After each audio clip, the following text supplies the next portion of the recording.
I'm Gordy Tepper. This is Check Around. We're out in the Gulf Islands today, and guess what? It's spectacular out here. And speaking of spectacular, by the way, look up on the hillside here. A brand new 6,300 square foot home. It is extremely special, and one of the very special things about it is it's heated by all the water you see around us. How does that work? Stick around, you'll find out.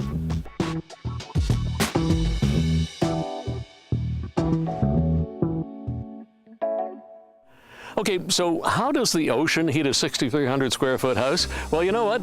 I don't have a clue, but I bet Doug Lockhart from Lockhart Industries, you know how this works. How does it work? Well, the first law of thermodynamics is you can neither create nor destroy energy, only move it from one point to another. So you sound like a textbook. We typically what we do is we take anywhere from 5 to 6 units of energy out of the ocean. We combine with 1 unit of energy from the utility, BC Hydro in this instance, and we end up with 7 units of energy, but we only paid for 1. So consequently, we wipe out about 85 to 87% of a homeowner's heating bill. Wow, that would be a tremendous amount of money, especially in a house this size. Correct. Now I assume there are pipes or something that go out underwater to make this happen? Yeah, we have to access the heat out of the ocean, so what we do is we typically run our piping down through the upland area, through the riparian right away, and then we go into the ocean. I don't see the pipes here anywhere, though. No, and that's one of our claims to fame, is that when we're putting in an environmentally sensitive system, we don't want any blight on the landscape, especially in the intertidal area. So in this area here, you can see the conduit for the piping. That curving rock type thing? Correct, and it's all been manicured. It's concrete. We obtained all the permits, both from First Nations and also from the Marine, as well as the local government, and we made sure that we went in there and nice and neat and clean. And wow, couldn't be any more environmentally friendly. No, it's pretty fantastic when you compare the fact that we don't have any smokestacks on the house and we burn nothing. We just move units of energy that's already been paid for. Yeah. So clean air all around. Clean air all around. I'd like to get up closer to the house and see a little bit more of this. Come on, let's have a look. Doug, it's pretty easy to see why these folks moved out to the island here. This is just a spectacular house. I can't get over the size of it, and I don't want to belabor a point, but at 6,300 square feet, does your system heat everything, including the pool here? Correct. We heat the pool, we heat the hot tub, we heat the domestic hot water, and we also heat the house. But the fringe benefit of that is, with the way that we designed it and couple it with the ocean, we actually give them in the summer we give them free cooling instead of mechanical cooling. So there's no energy wasted to run a refrigeration system for the cooling. It's all as a side benefit. Heating and air conditioning at the same time? At the same time. And again, you're able to get enough heat from the water the way your exchangers work? Correct. We threw the system online for the pool when the pool was finished in December in that cold spell that we had this year or last year, and we heated up the pool in 3 days and never lost any temperature in the house, and that was all heat that we took out of the ocean in December. Now, all of my friends, everybody I know, let's put it that way, don't build houses this big. This type of system that you install is good for any size home, I assume. Correct. We've done houses anywhere from 800 square foot right up to 18,000 square feet. And everything in between. And it still saves you the same amount of money in energy at the end? Correct. We're anywhere from 80 to 90% savings on an ocean-coupled system. Is there a nuts and bolts room that we can see that makes all this work? We have the Starship Enterprise where we have all the equipment. By all means, let's go have a look. Okay, beam me up. Right on. Well, this sort of is like the Starship Enterprise, but more like the engine room in here. So what are we looking at? Well, actually, it looks pretty complicated, but it's actually very simple. We have I doubt that. We have the 2 pumps back and behind here that circulate the water down to the ocean and back again. Okay.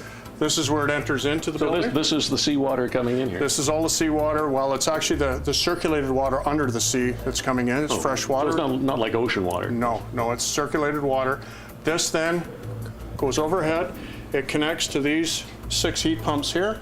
These 6 heat pumps here do all of the heating of the house, the main heating of the house. They also heat the water for the pool and the hot tub. Now, just let me interrupt you for a second. I'm assuming in a normal size house, because this is not a normal size house, you probably wouldn't have this many, would you? Correct. You normally would have a unit basically about this size, and it would do both domestic hot water and it would also do your house heating. Over here on the far right-hand side over here, we have 2 heat pumps there.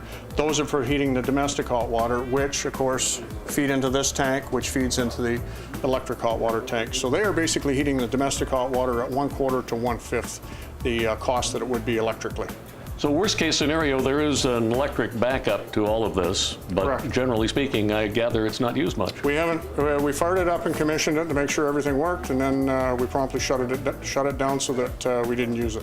And I understand that you're not the only genius. In fact, you have a couple other geniuses in here right now who make sure this works pretty accurately. Well, one of the things we're kind of noted for is making sure we save every last penny, and Boris and Tony, They're pretending to be working and not listening. they're optimizing every watt that they can out of the pumps, because one of the other things that we incorporated in here, besides the free cooling that is done as a backhand on the heat pumps, is these frequency drive pumps, and all of the pumps. That's these electric pumps on the wall here? Correct. You see them, some of them working here, some of the heat pumps aren't working, and these pumps actually only draw the amount of power that they need. So if 1 unit is on, it has to work hard, then it'll circulate more water. If there's 4 units on, it'll speed up and slow down, which saves about 50% of the energy typically that you would use in what we call parasitic pumping losses. It's very impressive. I mean, it's efficient to the nth degree, really. Basically, that's one of the things that Lockhart Industries takes a lot of time, is ensuring that we don't waste money in chasing rainbows, but we also make sure that the equipment that we have in is optimized to the point where we save the money, but we also don't end up sacrificing or jeopardizing the equipment. Well, let's go back up to where you can actually see rainbows from rather than down here. Okay. You know, there's no other way to describe this home other than spectacular. And Tony, you're the architect, you designed it. Are you like a crazy person or what? Someone once pulled up to one of my houses and pulled down the window and said, "Are you on acid or what?" Well, seriously, is there any other house in the world that looks like this? I hope not, no. No, but I mean, did you have some motivation for this style? The idea was the context. The clients wanted it to be low key, and so we chose a rust that related to the arbutus. Now, I don't know if it came across in the stuff we've shot before, but the whole side of the house is steel clad and rusted over. It's actually a mixture. It's an alloy of copper and steel. Okay, So well, I wasn't sure what it was, but whatever. It begins to rust and stops rusting, so it stays this way and doesn't drip rust. Now, as far as the heating system goes, and I mean, it's a pretty elaborate one, this geo-exchange program, do you have to make special accommodations to fit that in when you're designing the home? Not the geo-exchange. It's pretty much all underground. You know, the pipes go into the water under the dock, and so not so for that. But we realized that we could use it for cooling. And then this was part way through the project, so we had already designed all the structure. And what we did then, we had to accommodate ducts for forced air into the system, and so it became really complicated to put these tubes all the way through the building. So that was difficult for me. We were cutting holes through the webs of steel joists and so on. The building actually was prefabbed, so we brought it over on 23 trucks. That's what I heard. It was all put together here on the island. We barged it over. It was like D-Day, you know, 6 o'clock in the morning, and the flat went down, all these trucks came off. I guess the bottom line, if you don't mind me interrupting you, is are you happy with the way it turned out? Absolutely, yeah. I mean, it's a mixture of the client and all of the team. It's, you know, it's not me, it's not only my architectural team, but all the engineers, and of course the client has a lot to do with it too. But you're going to take credit for it anyhow. Yes. You should. Thank you very much for this. Okay, thank you. Doug, have you ever worked on a home more unusual than this one? This is pretty much the most unique home that we've ever worked on, yes. I think it's the most unique home I've ever seen before in my life. Now, obviously, there's huge challenges for putting the whole system in here to heat and cool it. Is it this difficult with normal homes? And I'm sure the answer is no. No, we've done homes of this size where we've actually retrofitted them, and as long as it's planned out, it's fairly easy to integrate in. One of the things that was challenging here, but also very rewarding, was working with Dave Dandino of Gulf Islands Artisan Homes.